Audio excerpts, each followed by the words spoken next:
देश के 5 राज्यों में होने वाले विधानसभा और अगले साल लोकसभा चुनाव को देखते हुए बीजेपी ने 4 राज्यों में नए प्रदेश अध्यक्ष नियुक्त किए हैं। कांग्रेस से आए सुनील जाखड़ को पंजाब, आंध्र प्रदेश में डी पुरंदेश्वरी, तेलंगाना में जी किशन रेड्डी और झारखंड में बाबू लाल मरांडी को पार्टी की कमान सौंपी गई है। तेलंगाना में इसी साल के अंत में विधानसभा के चुनाव होने वाले हैं। आंध्र प्रदेश के पूर्व मुख्यमंत्री किरण कुमार रेड्डी को राष्ट्रीय कार्य समिति का सदस्य मनोनीत किया गया है। वो इसी साल कांग्रेस से बीजेपी में आए थे। महाराष्ट्र में सियासी तनातनी के बीच अजित पवार गुट ने नए ऑफिस से कामकाज शुरू कर दिया और 40 विधायकों के समर्थन का दावा किया। अजित पवार गुट के नए ऑफिस में शरद पवार की तस्वीर भी नजर आई। बाद में आज तक से खास बातचीत करते हुए शरद पवार ने तस्वीर इस्तेमाल करने वालों को चेतावनी दी। कल अजित पवार और शरद पवार यानी दोनों गुटों ने पार्टी की बैठक बुलाई है। इस बीच कांग्रेस और शिवसेना ने आज अपने नेताओं के साथ बैठक की। महाराष्ट्र के बाद बिहार को लेकर भी सियासत तेज है। बीजेपी ने जेडीयू में बगावत का दावा किया तो जीतन राम मांझी की पार्टी ने कहा कि लालू यादव जेडीयू के विधायकों को तोड़ने की कोशिश कर रहे हैं। तमाम दावों के बीच राज्यसभा के उपसभापति हरिवंश ने नीतीश कुमार से मुलाकात की। हरिवंश जेडीयू के ही सांसद हैं, लेकिन पिछले कुछ दिनों से नीतीश कुमार उनसे नाराज चल रहे थे। इस बीच नीतीश कुमार ने अपने विधायकों और सांसदों से भी मुलाकात की है। सुप्रीम कोर्ट ने दिल्ली इलेक्ट्रिसिटी रेगुलेटरी कमीशन यानी DERC के chairman retired justice Umesh Kumar का शपथ ग्रहण 1 हफ्ते के लिए टाल दिया है। सुप्रीम कोर्ट ने केंद्र और LG सक्सेना को नोटिस जारी किया है। दिल्ली सरकार ने उमेश कुमार की नियुक्ति को चुनौती दी थी। अगली सुनवाई 11 जुलाई को होगी, तब तक शपथ ग्रहण नहीं किया जा सकेगा। इस बीच दिल्ली में अफसरों की ट्रांसफर पोस्टिंग पर भी सुप्रीम कोर्ट ने उपराज्यपाल और केंद्र सरकार को नोटिस जारी किया है। बालासोर में हुए ट्रेन हादसे पर रेलवे सुरक्षा आयुक्त ने अपनी रिपोर्ट रेलवे बोर्ड को सौंप दी है। रिपोर्ट में बताया गया है कि रेल रोड बैरियर की रिपेयरिंग करने वाले कर्मचारियों ने नेटवर्क के ऑटोमेटेड सिग्नलिंग सिस्टम को खराब कर दिया था। लोकेशन बॉक्स के अंदर तारों की गलत लेबलिंग की गई थी। गलत सिग्नल की वजह से ट्रेन गलत ट्रैक पर चली गई। रिपोर्ट सामने आने के बाद विपक्ष ने सरकार पर हमला किया है। महाराष्ट्र के धुले में मुंबई आगरा हाईवे पर ब्रेक फेल होने की वजह से एक कंटेनर होटल में जा घुसा। हादसे में 38 लोग कंटेनर की चपेट में आ गए। इनमें से 10 की मौके पर ही मौत हो गई। हादसे का CCTV फुटेज सामने आया है, जिसमें देखा जा सकता है कि तेज रफ्तार कंटेनर अपने आगे चल रही एक कार को रौंदता हुआ होटल में जा घुसता है। थोड़ी देर की मूसलाधार बारिश ने दिल्ली से सटे गुरुग्राम को पानी पानी कर दिया। हालत ये कि सड़कों पर नाव चलने लगी। हाईवे पर जलजमाव की वजह से लोग घंटों ट्रैफिक जाम में परेशान होते रहे। मौसम विभाग के मुताबिक मानसून पूरे देश में आ चुका है। अगले 4 दिन यूपी, मध्य प्रदेश समेत 20 राज्यों में भारी बारिश का अलर्ट जारी किया गया है। दक्षिण कर्नाटक के लिए भी ऑरेंज अलर्ट जारी किया गया है। सावन के पहले दिन देश भर के शिवालयों में श्रद्धालुओं की भारी भीड़ उमड़ी। बाबा केदार के धाम में हजारों की तादाद में लोग नजर आए। उज्जैन में भी महाकाल के दरबार में भक्तों का सैलाब दिखा। देवघर में बाबा बैद्यनाथ के धाम में श्रावणी मेला की शुरुआत हुई। उधर यूपी के CM योगी आदित्यनाथ काशी में बाबा विश्वनाथ के दरबार में पहुंचे और भगवान भोले का रुद्राभिषेक किया। हम जानते हैं बड़ी संख्या में हमें परिवार में लोग देखते हैं और बड़ी संख्या में महिलाएं ब्लैक एंड व्हाइट देखती हैं, इसलिए ये खबर आज उनके लिए भी है। ये खबर उत्तर प्रदेश के प्रयागराज में एक सफाई कर्मचारी के बारे में है, जिसने शादी के बाद अपनी पत्नी को उसकी पढ़ाई पूरी करने में खूब मदद की, उसकी पढ़ाई का पूरा खर्चा उठाया, उसकी कोचिंग के लिए पैसा उधार लिया, लोन लिया और एक दिन उसकी पत्नी एक बड़ी सरकारी अधिकारी बन गई और वो SDM बन गई और उस पर उसके बाद दोनों के रिश्ते खराब हो गए जब वो SDM बन गई। और अब ये पता चला कि SDM बनने के बाद उस पत्नी के जो संबंध हैं वो किसी और सरकारी अधिकारी के साथ हैं और अब पत्नी अपने पति के साथ नहीं रहना चाहती। दोनों के बीच अब आरोप प्रत्यारोप चल रहे हैं और अब पत्नी ने अपने पति पर दहेज मांगने का आरोप लगाया है और तलाक की अर्जी अदालत में लगा दी है। इस घटना का असर यह हुआ कि आज देश भर में लाखों पतियों के मन में पढ़ाई कर रही अपनी पत्नियों को लेकर शक पैदा हो गया, क्योंकि ये जो पति है जो इस समय आपको दिखाई दे रहा है, ये रो रहा है। इसे लगता है कि इसके साथ बहुत बड़ा धोखा हुआ है, और हो सकता है कि धोखा हुआ भी हो, क्योंकि इसने लोन लिया, पैसा लगाया, अपनी पत्नी को पढ़ने के लिए प्रोत्साहित किया। पत्नी पढ़ी, उसके बाद बड़ी सरकारी अधिकारी बन गई, एसडीएम बन गई, और अब पत्नी इसके साथ नहीं रहना चाहती। तो जाहिर है इसे लगेगा कि ये धोखा हुआ है, और यहीं से ये जो खबर है ये देश के घर घर तक पहुंच गई। अब हमारे देश में बहुत सारी जगहों पर पुरुषों ने अपनी पत्नियों की पढ़ाई बंद कराने की कोशिश की है, और देश भर के लाखों पतियों को ऐसा लगता है कि जो हाल इस व्यक्ति का हुआ है वो कहीं हमारा भी ना हो। यह हमारे समाज के चरित्र से जुड़ी बहुत बड़ी खबर है, और ऐसे में जब हम बेटी पढ़ाओ बेटी बचाओ के अभियान की बात करते हैं तो इस खबर का महत्व और भी बढ़ जाता है, क्योंकि अब लोग ये कहने लगे हैं कि बेटी को तो पढ़ाओ लेकिन बीवी को मत पढ़ाओ। इस घटना को लेकर कई तरह की बातें कही जा रही हैं, और दावा है कि अकेले उत्तर प्रदेश के प्रयागराज में ऐसी 136 शादीशुदा महिलाओं को उनके पतियों ने पढ़ाई छोड़कर वापस बुला लिया है, क्योंकि ये सारे पुरुष डरे हुए थे कि कहीं उनकी पत्नियां भी पढ़ लिख कर और बड़ी सरकारी अधिकारी बनकर उन्हें कहीं छोड़कर न चली जाए। लेकिन जब हमारी टीम ने प्रयागराज में ग्राउंड जीरो पर जाकर इस खबर का फैक्ट चेक किया और यहां कोचिंग सेंटर्स में पढ़ने वाली शादीशुदा महिलाओं से बात की, तो पता चला कि यह खबर गलत है। हालांकि ग्राउंड रिपोर्टिंग के दौरान कुछ मामलों में यह बात सही भी निकली है। और पहले हम आपको ये बताते हैं कि देखिए, जब कोई खबर इस तरह वायरल होती है, वायरल खबरें तो बहुत होती हैं, लेकिन हम कभी आपको रात में 9 बजे पहली खबर उसके बारे में नहीं बताते। लेकिन यह खबर वायरल तो है, लेकिन इसका समाज पर बहुत बड़ा असर पड़ा है। तो यहीं से शुरुआत करते हैं कि जब कोई इस तरह की खबर देश के करोड़ों लोगों तक, देश के करोड़ों परिवारों तक पहुंच जाती है, तो उसका क्या असर होता है ये देखिए। बिहार के बक्सर में आज एक ऐसी ही घटना हुई जहां एक व्यक्ति ने यह सोचते हुए अपनी पत्नी की पढ़ाई छुड़वा दी कि अगर उसकी सरकारी नौकरी लग गई तो वो भी उसे छोड़कर चली जाएगी। लेकिन इसके बाद यह महिला पुलिस के पास पहुंच गई, और पुलिस से इस महिला ने कहा कि किसी एक घटना की वजह से उसके जैसी लाखों महिलाओं की पढ़ाई छुड़वाकर उन्हें इस तरह की सजा नहीं दी जा सकती। और फिर पुलिस ने भी इस महिला के पति को यही बात समझाई, और यह इस तरह का कोई पहला या आखिरी मामला नहीं है, और यह बात बहुत ही चिंताजनक बात है। अब बहुत सारी शादीशुदा महिलाएं सोशल मीडिया पर यह लिख रही हैं कि उनके पतियों ने भी इसी डर से उनकी पढ़ाई बीच में छुड़वा दी है। और आप में से बहुत सारे लोगों ने सोशल मीडिया पर इस तरह की रील्स और पोस्ट्स अब तक देख ली होंगी, जिनमें लोग ये कह रहे हैं कि पत्नी को पढ़ाना एक भूल है। और यह सलाह प्रयागराज की उस घटना को लेकर दी जा रही है जिसके बारे में बहुत सारे लोग शायद अभी ठीक से कुछ जानते भी नहीं है। बिना जाने लोगों ने प्रयागराज में इस एसडीएम को एक बहुत ही शातिर खलनायिका की तरह पेश करना शुरू कर दिया कि ये महिला जो है ये धोखेबाज है, ये एक खलनायिका है और इसने धोखा किया है। अभी लोग सोशल मीडिया पर जो कुछ भी सुन रहे हैं उसी के आधार पर अपनी राय बना रहे हैं, और देश भर में जो राय है वो इस महिला के खिलाफ ही जा रही है। और सोचिए, ये मामला इतना बढ़ गया कि अब इस पूरे मामले पर रील्स बन रही हैं, वीडियोस बन रहे हैं, यहां तक कि गाने भी बन चुके हैं और गानों के वीडियोस भी निकल आए हैं। लेकिन आज हम आपको इस घटना से जुड़े सभी पक्ष बताना चाहते हैं, दिखाना चाहते हैं, क्योंकि इस खबर में आज वो सब कुछ है जो आपको कलयुग में देखने को मिलता है। इसमें कलयुग का प्यार है, कलयुग का त्याग है, कलयुग का धोखा है, कलयुग का लालच है, कलयुग के रिश्ते हैं, और इसमें समाज की सोच भी इस कलयुग में आपको दिखाई देगी, और इसमें भ्रष्टाचार भी है।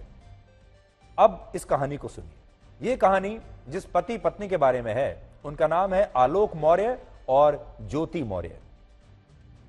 आलोक और ज्योति मौर्य की शादी 13 साल पहले यानी वर्ष 2010 में हुई थी। उस समय आलोक मौर्य पंचायती राज विभाग में सफाई कर्मचारी थे।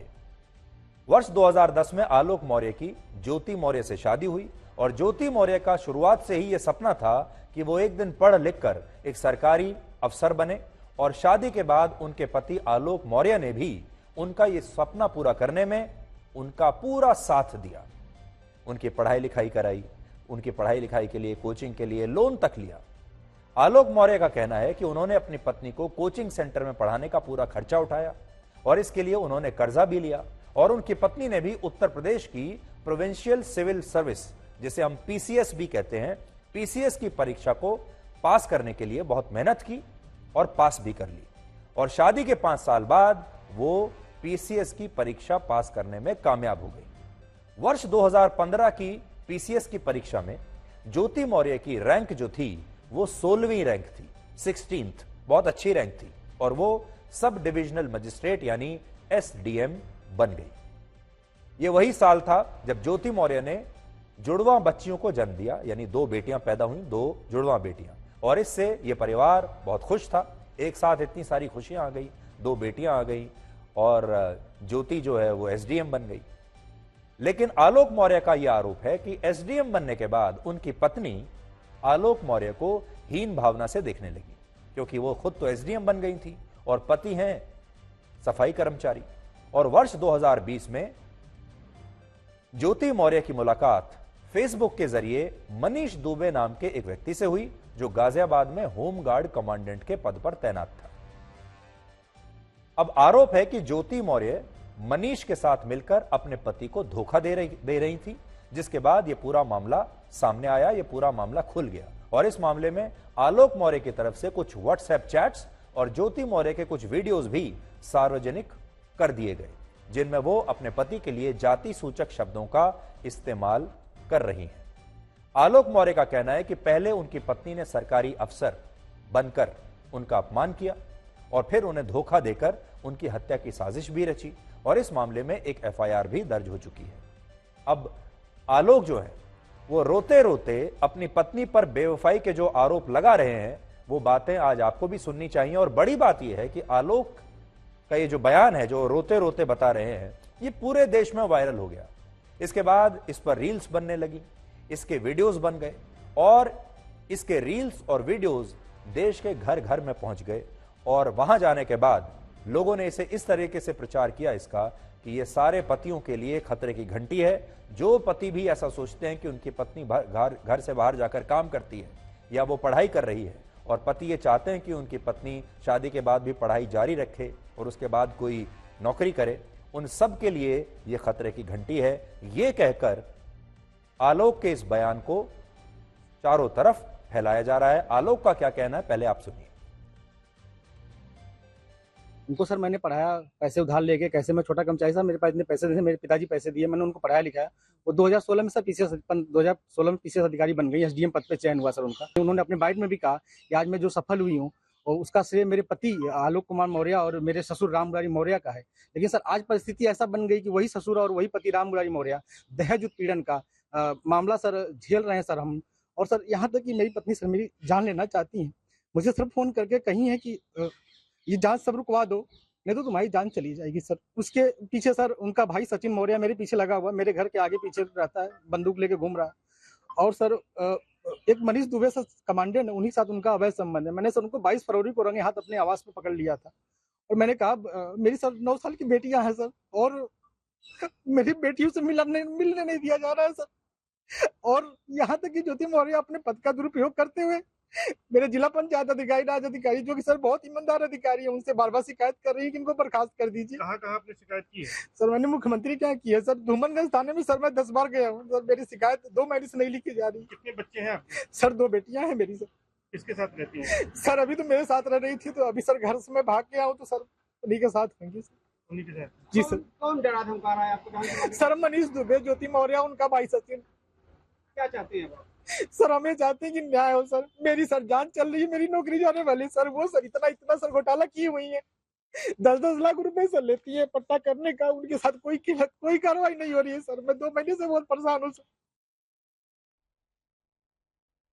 इस व्यक्ति ने उत्तर प्रदेश होमगार्ड डिपार्टमेंट को भी एक शिकायत दी है, जिसके आधार पर उनकी पत्नी ज्योति मौर्य और वो जो दूसरे अधिकारी हैं उनके खिलाफ विभागीय जांच की जा रही है। और आलोक मौर्य का कहना है कि जब उन्होंने सफाई कर्मचारी रहते हुए अपनी पत्नी को पढ़ाया तब तक उनकी पत्नी उनके साथ थी, लेकिन जैसे ही वो एसडीएम बन गई तो उनकी पत्नी ने उन्हें धोखा देना शुरू कर दिया और उनकी पत्नी इन्हें छोड़कर चली गई। हालांकि यहाँ ये कहानी खत्म नहीं होती, बल्कि ये कहानी शुरू होती है, क्योंकि इस कहानी में अब तक ज्योति मौर्य के पक्ष की कहीं से भी कोई बात हमारे देश में नहीं कर रहा है। अभी तक ये पूरी कहानी जो है वो अगर आप सुनेंगे, सोचेंगे, देखेंगे तो आपको एक महिला की बेवफाई की कहानी निकलेगी। आपको लगेगा कि यह महिला एक खलनायिका है। अब ज्योति की बात सुनिए। ज्योति मौर्य का कहना है कि धोखा उनके साथ हुआ है, क्योंकि आलोक मौर्य ने जब उनसे शादी की तब उन्होंने ये बताया कि वो एक सरकारी अफसर है, और उन्होंने शादी के समय ये बात छुपाई कि वो एक सफाई कर्मचारी है। जब ज्योति को सच पता चला तो दोनों के बीच झगड़े होने लगे, और एसडीएम बनने के बाद उनके पति जो हैं आलोक, वो ज्योति से 50 लाख रुपए की मांग करने लगे, और ये भी कहने लगे कि मुझे एक घर भी चाहिए, यानी एक घर चाहिए और 50 लाख रुपए भी चाहिए। और जब ज्योति ने ये नहीं किया तो आलोक मौर्य ने अपनी पत्नी पर झूठे आरोप लगाने शुरू कर दिए। इस मामले में ज्योति मौर्य ने अपने पति के खिलाफ पुलिस में दहेज मांगने का मामला दर्ज कराया है, और इसकी भी अभी जांच हो रही है। अब यह मामला बहुत उलझ गया है, क्योंकि इसमें अब पति पत्नी दोनों की तरफ से कई आरोप प्रत्यारोप लगाए जा रहे हैं।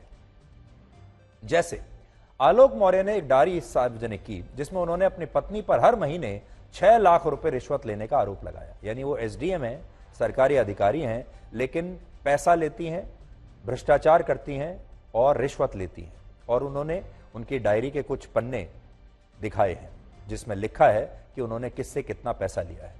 अब ये आरोप कितने सही हैं इसकी कोई पुष्टि नहीं कर सकता, ये जांच का विषय है। लेकिन एक बड़ा सवाल यह है कि अगर ज्योति मौर्य पिछले कई वर्षों से लाखों रुपए की रिश्वत ले भी रही थी तो उनके पति ने आज तक इसके बारे में आवाज क्यों नहीं उठाई, पहले पुलिस को क्यों नहीं बताया, और उन्हें इस भ्रष्टाचार को लेकर चिंता तभी क्यों हुई जब उनका अपनी पत्नी के साथ यह विवाद शुरू हुआ। दूसरी बात, इस मामले में ज्योति मौर्य के जिस दूसरे सरकारी अधिकारी के साथ संबंध होने की बात कही जा रही है, वो अधिकारी खुद भी शादीशुदा है और उसने भी अपनी पत्नी से तलाक लेने की अर्जी लगाई है।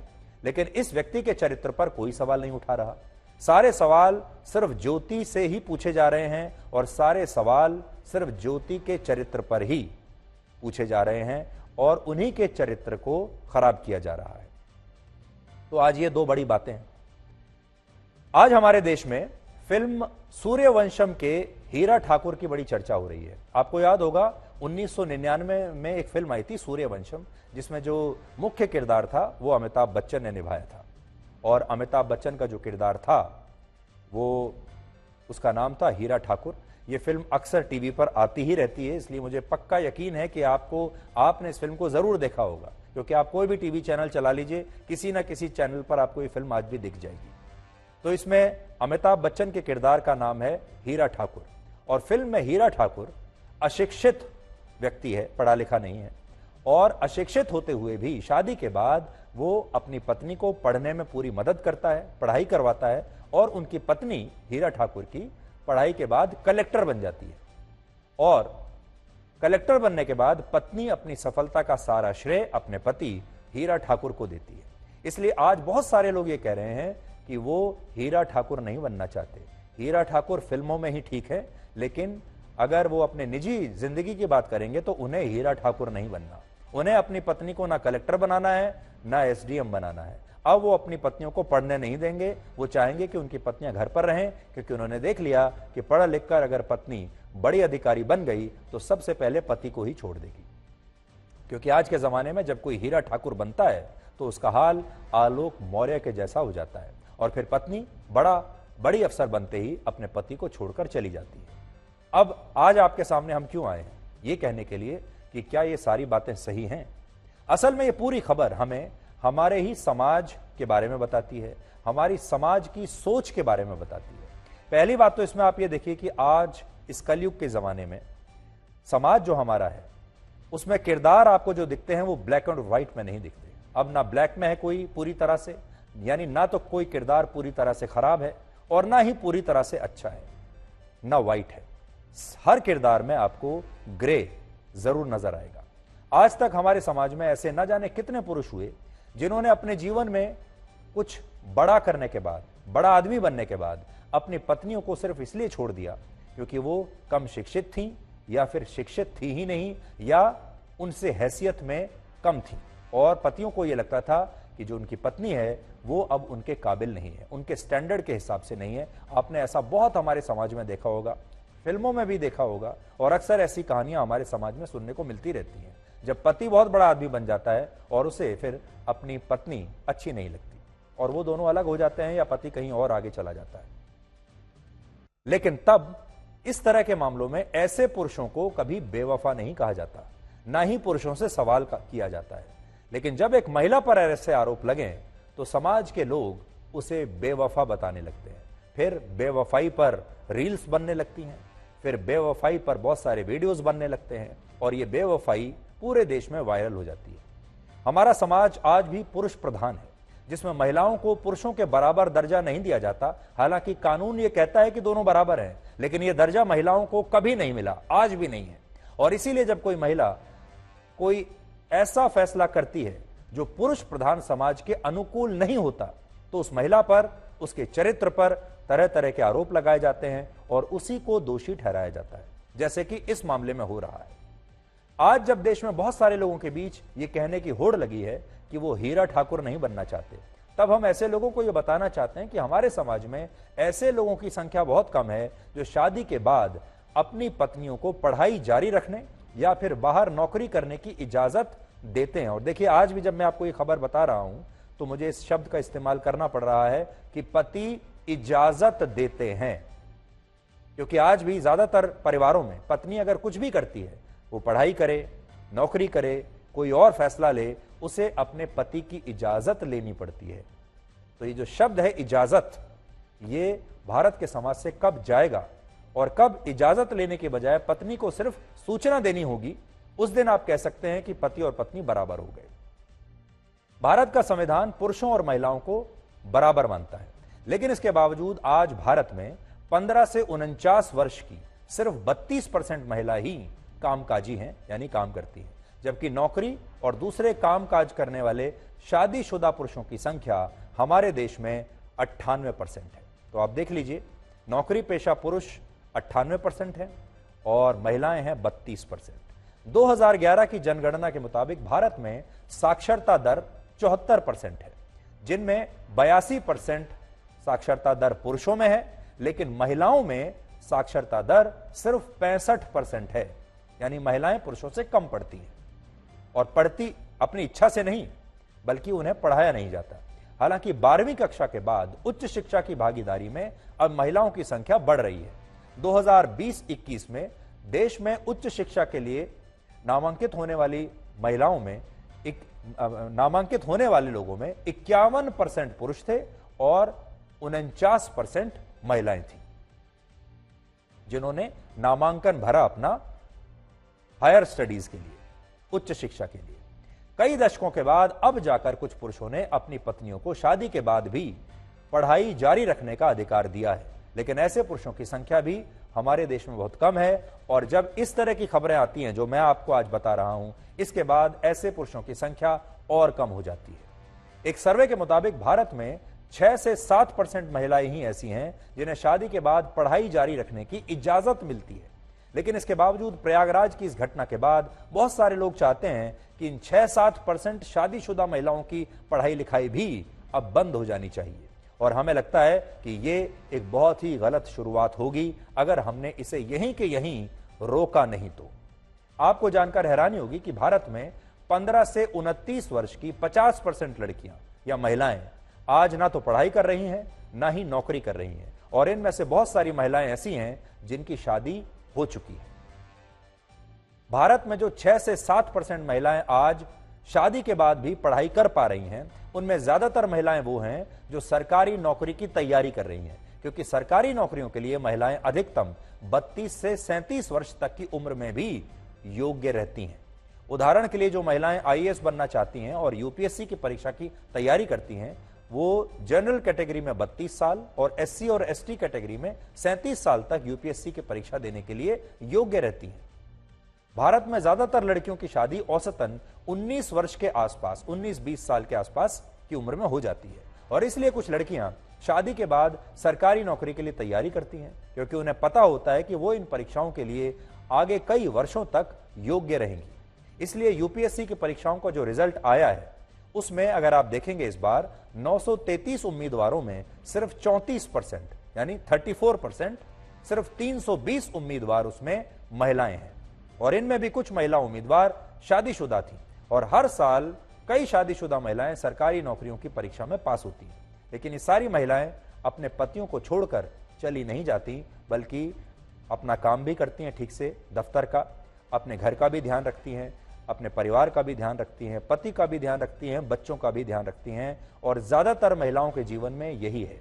पति तो हमारे देश में सिर्फ नौकरी करता है, उसके ऊपर घर का कोई बोझ नहीं है, बच्चों का कोई बोझ नहीं है। पति नौकरी करने के बाद घर आकर खाना नहीं बनाता, घर का कोई काम नहीं करता। लेकिन महिलाएं दफ्तर में उतना ही काम करती हैं जितना उनके पति करते हैं। उसके बाद घर आकर सारा घर का काम करती हैं, बच्चों को संभालती हैं। अगर बच्चे छोटे हैं, सुबह स्कूल जाते हैं, तो उनके साथ सुबह 5-6 बजे सुबह उनके साथ उठती भी हैं, बच्चों का भी खाना बनाती हैं और बच्चों को छोड़कर भी आती हैं। ये ज्यादातर महिलाओं की कहानी है। और ये बात सही है कि पिछले कुछ वर्षों में ऐसी घटनाएं बढ़ी हैं जिनमें महिलाओं ने अपने पतियों को इसलिए छोड़ दिया क्योंकि सरकारी नौकरी में, पद में और सैलरी में वो उनसे बहुत बड़ी थी, अपने पतियों से बेहतर थी। और इन सब घटनाओं को देखकर ऐसा लगता है कि आखिर उस व्यक्ति की क्या गलती थी जिसने सारे कष्ट उठाकर भी अपनी पत्नी को पढ़ाया और फिर बाद में पत्नी ही उसे छोड़कर चली गई। ये तस्वीर के दोनों पहलू हैं। हम बिल्कुल मानते हैं कि ये एक नया ट्रेंड हमारे समाज में बन रहा है, ऐसा हो रहा है, चाहे कम है लेकिन हो तो रहा है। लेकिन कुछ घटनाओं के आधार पर पूरे देश के लोगों की यह धारणा बनाना कि अगर महिलाओं को शादी के बाद पढ़ने की इजाजत दी गई तो ये महिलाएं अपनी पतियों को छोड़कर चली जाएंगी, ये बिल्कुल भी सही नहीं होगा। क्योंकि सारी महिलाएं भी एक सी नहीं है, सारे पुरुष भी एक सी नहीं है और सारे रिश्ते भी एक जैसे नहीं हैं, हर घर का माहौल भी एक जैसा नहीं है। अब अगले विषय पर आइए। हमारे समाज में बेवफाई एक बहुत बड़ा विषय बन चुका है। और बेवफाई आज से नहीं, बहुत पहले से। आपने देखा होगा शुरुआत से न जाने कितनी फिल्में बेवफाई पर बनी हैं, कितनी फिल्मों की कहानियां बेवफाई पर हैं। हमारे प्रोड्यूसर, डायरेक्टर, राइटर्स का ये फेवरेट सब्जेक्ट हुआ करता था, बेवफाई। उसके बाद उन फिल्मों में ऐसे गाने भी होते हैं जो प्यार में मिले धोखे के बारे में होते हैं। अक्सर आपने ऐसे दुख भरे गाने बहुत सुने होंगे हमारे देश में जो बेवफाई पर ही आधारित होते हैं। और बहुत सारे हमारे देश के युवा आज भी उन बेवफाई के गानों को गाते गाते अपना जिंदगी का एक बहुत ही महत्वपूर्ण जो उनका समय होता है उसे वो बर्बाद कर देते हैं। जैसे एक गाने के बोल आपको जरूर याद होंगे, अच्छा सिला दिया तूने मेरे प्यार का। तो ये जो प्यार है और ये जो कलयुग वाला प्यार है, इसमें बेवफाई की मिलावट बहुत ज्यादा हो गई है। और ये जो अच्छा सिला दिया तूने मेरे प्यार का, ये देश का हर युवा शायद यही गाता हुआ आजकल घूम रहा है। वर्ष 2020 में एक सर्वे में यह पता चला कि 55% शादीशुदा भारतीयों ने यह माना कि उन्होंने अपने पार्टनर को कभी ना कभी धोखा दिया है। और इनमें भी बेवफाई करने वालों में महिलाएं ज्यादा थी। 56% महिलाओं ने कहा कि उन्होंने शादी के बाद अपने पार्टनर के साथ बेवफाई की है। इसके अलावा इसी सर्वे में 48% भारतीयों ने यह माना कि एक समय में दो लोगों से प्यार हो सकता है। और इसी को तो कहते हैं ये कलयुग है। आज के जमाने में प्यार जीवन में सिर्फ एक बार नहीं होता। वो समय चला गया जब लोग कहते थे कि प्यार जीवन में एक बार होता है, या आप पहले प्यार के बारे में बात करते थे, फर्स्ट लव के बारे में बात करते थे। बल्कि अब ये प्यार कई कई बार होता है और एक ही समय में कई कई लोगों से भी हो सकता है। और ऐसी घटनाओं में ये बेवफाई बहुत बार जहर की तरह बन जाती है। तो आज हम जो आपके सामने आए वो ये बताने के लिए आए कि एक घटना जरूर प्रयागराज में ऐसी हो गई, लेकिन उस घटना को आप बेंचमार्क मत मानिए। और हमें इस समय हम जानते हैं बहुत सारे परिवारों में लोग हमें देख रहे होंगे, और अगर आप सोशल मीडिया देखेंगे तो सोशल मीडिया पर भी लगातार इस पर एक चर्चा हो रही है।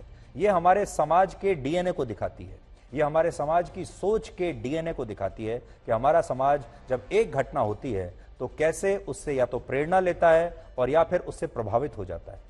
और हमें यह लगा कि एक ऐसी घटना है जिससे हमारा समाज गलत तरीके से प्रभावित हो रहा है, और हमारे देश में ऐसी लाखों महिलाएं हैं जो इस घटना से आगे चलकर प्रभावित हो सकती हैं। इसलिए इसे यहीं पर रोकना चाहिए। इसीलिए आज सबसे पहले ये खबर हमने आपको दिखाई, और मुझे उम्मीद है कि आपको ये खबर अच्छी लगी होगी, आपके परिवार के किसी न किसी काम में आएगी, और खास तौर पर हमारे देश में जो महिलाएं हैं उन्हें इससे फायदा होगा। और जो पुरुष हैं, अगर उनके दिमाग में कुछ चल भी रहा है तो वो भी हमारी खबर देखने के बाद इस तरह के विचारों को अपने दिमाग से निकाल देंगे। विश्लेषण उन 4 राज्यों के बारे में है जहां बीजेपी ने अपने कप्तानों को बदल दिया है। आप जानते हैं अगले साल लोकसभा के चुनाव आने वाले हैं, यानी सबसे बड़ा मैच, या आप कह सकते हैं कि भारत की राजनीति का फाइनल मैच जो 5 साल में एक बार खेला जाता है, वो मैच अगले साल होगा। और उस मैच में जो अलग अलग टीमें खेलेंगी हर राज्य की, उन राज्यों में अब बीजेपी को मजबूत कप्तान चाहिए। इसलिए आज उन्होंने अपनी टीम में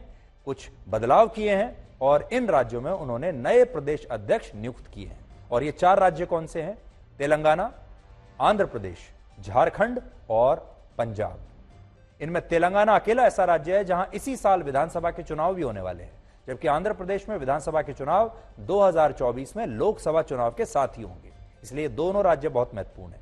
इन 4 राज्यों में लोकसभा की 69 सीटें हैं, जिनमें से बीजेपी को 2019 के लोकसभा चुनाव में सिर्फ 17 सीटों पर जीत मिली थी। इसलिए इन राज्यों में बीजेपी ने बहुत सोच समझकर अपने नए कप्तान रखे हैं। उदाहरण के लिए इन राज्यों में झारखंड और तेलंगाना बहुत अहम माने जाएंगे। झारखंड में लोकसभा की 14 सीटें हैं, जिनमें 11 सीटों पर पिछली बार बीजेपी जीती थी, जबकि तेलंगाना में लोकसभा की 17 सीट है, जिनमें 4 सीटों पर बीजेपी जीती थी। इन दोनों राज्यों में झारखंड बीजेपी के लिए ज्यादा महत्वपूर्ण है, क्योंकि बीजेपी के सामने पिछले प्रदर्शन को दोहराने की चुनौती है। इसलिए झारखंड में बीजेपी ने अपने बहुत पुराने खिलाड़ी, अपने बहुत ही विश्वसनीय खिलाड़ी बाबूलाल मरांडी को अपना प्रदेश अध्यक्ष बनाया है। झारखंड में सबसे ज्यादा 26% आबादी आदिवासियों की है और बाबूलाल मरांडी झारखंड के सबसे बड़े आदिवासी नेता है। और वो झारखंड के, जब झारखंड राज्य बना था तो पहले मुख्यमंत्री भी वही थे। 2006 में बाबूलाल मरांडी ने बीजेपी छोड़कर अपनी पार्टी बना ली थी, लेकिन 2020 में वो फिर से बीजेपी में लौट आए और अब 65 वर्ष की उम्र में उन्हें बीजेपी ने झारखंड में अपना नया कप्तान बनाया है। झारखंड में ये बीजेपी के लिए एक बड़ा शिफ्ट है, क्योंकि वहां अब तक बीजेपी के सबसे बड़े नेता रघुबर दास थे, जो गैर आदिवासी नेता थे और मुख्यमंत्री भी रह चुके हैं। लेकिन अब बीजेपी ने अपने पुराने आदिवासी नेता बाबूलाल मरांडी पर अपना विश्वास जिताया है और बीजेपी को लगता है कि ये पुराना हमारा जो कप्तान है ये हमें फिर से जिता देगा। तेलंगाना भी बीजेपी के लिए बहुत महत्वपूर्ण है, क्योंकि कर्नाटक में हार के बाद बीजेपी को सबसे ज्यादा उम्मीदें दक्षिण में तेलंगाना से हैं। 2018 में जब तेलंगाना में विधानसभा के चुनाव हुए तब बीजेपी को वहां लगभग 7% वोट मिले थे, जबकि 2019 के लोकसभा चुनाव में बीजेपी को यही वोट शेयर 7% से लगभग तब 20% पर पहुंच गया। इसलिए बीजेपी के नेता मानते हैं कि अगर तेलंगाना में थोड़ी सी और मेहनत की जाए तो यहां बहुत पानी निकल सकता है। थोड़ा सा कुआं गहरा खोदा जाए, थोड़ा मेहनत कर लिया जाए तो तेलंगाना से बड़ा फायदा हो सकता है। जो सीटें बीजेपी को कम पड़ेंगी बाकी जगहों से, उसकी भरपाई तेलंगाना से हो सकती है। यानी तेलंगाना की जो भूमि है इसमें बहुत वोट हैं। इसी वजह से जी किशन रेड्डी को सरकार से हटाकर अब संगठन में भेजकर उन्हें तेलंगाना बीजेपी का अध्यक्ष बनाया गया है। इससे पहले जी किशन रेड्डी 2014 से 2016 के बीच भी तेलंगाना में बीजेपी के अध्यक्ष रह चुके हैं और वो तेलंगाना और उससे पहले आंध्र प्रदेश से 3 बार विधायक रह चुके हैं और अभी मौजूदा लोकसभा में भी वो तेलंगाना की सिकंदराबाद सीट से सांसद हैं। इसके अलावा जी किशन रेड्डी रेड्डी समुदाय से आते हैं और इस समुदाय के तेलंगाना में 5% वोटर्स हैं।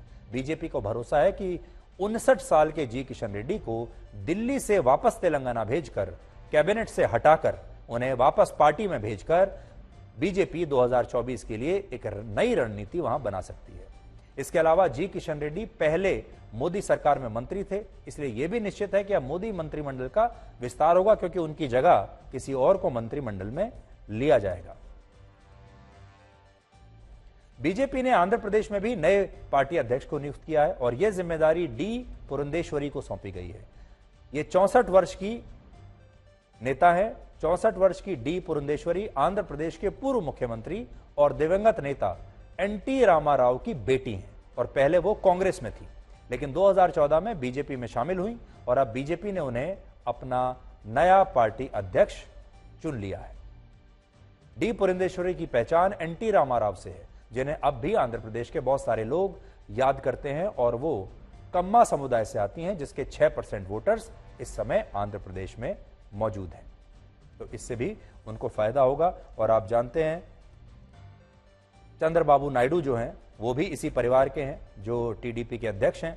चंद्रबाबू नायडू एनटी रामाराव के दामाद हैं। तो एक ही परिवार के दो लोग अब दो अलग अलग पार्टियों में हैं।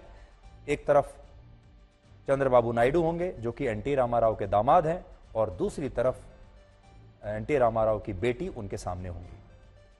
बीजेपी ने पंजाब में भी सुनील जाखड़ को अपना नया अध्यक्ष नियुक्त कर दिया है। पंजाब में वो बीजेपी के कप्तान बनेंगे। सुनील जाखड़ पिछले साल ही कांग्रेस पार्टी से बीजेपी में शामिल हुए हैं, क्योंकि उस समय कांग्रेस में उन्हें दोबारा पार्टी प्रदेश अध्यक्ष बनाने से तब इनकार कर दिया था। और खास बात, जो दिलचस्प बात है वो ये कि वो जिस पद पर कांग्रेस में थे, यानी कांग्रेस में भी वो पंजाब कांग्रेस के अध्यक्ष थे, उसी पद पर उनकी बीजेपी में वापसी हुई है सुनील जाखड़ की।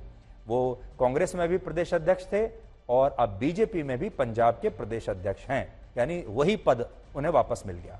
पंजाब में बीजेपी का पहले शिरोमणि अकाली दल के साथ गठबंधन था, और ये टूटने के बाद वहां बीजेपी के पास कोई बड़ा नेता बचा नहीं था, जिसके बाद सुनील जाखड़ को कांग्रेस पार्टी से बीजेपी में लाया गया और अब वो पंजाब में बीजेपी के कप्तान होंगे। सुनील जाखड़ 3 बार विधायक और 1 बार सांसद रह चुके हैं। उनके पिता बलराम जाखड़ कांग्रेस के बहुत बड़े नेता थे, जो लोकसभा के स्पीकर से लेकर राज्यपाल तक रहे और कांग्रेस में उस जमाने में बहुत बड़े नेताओं में से थे, और कांग्रेस पार्टी की सरकारों में वो कई बार केंद्रीय मंत्री रहे।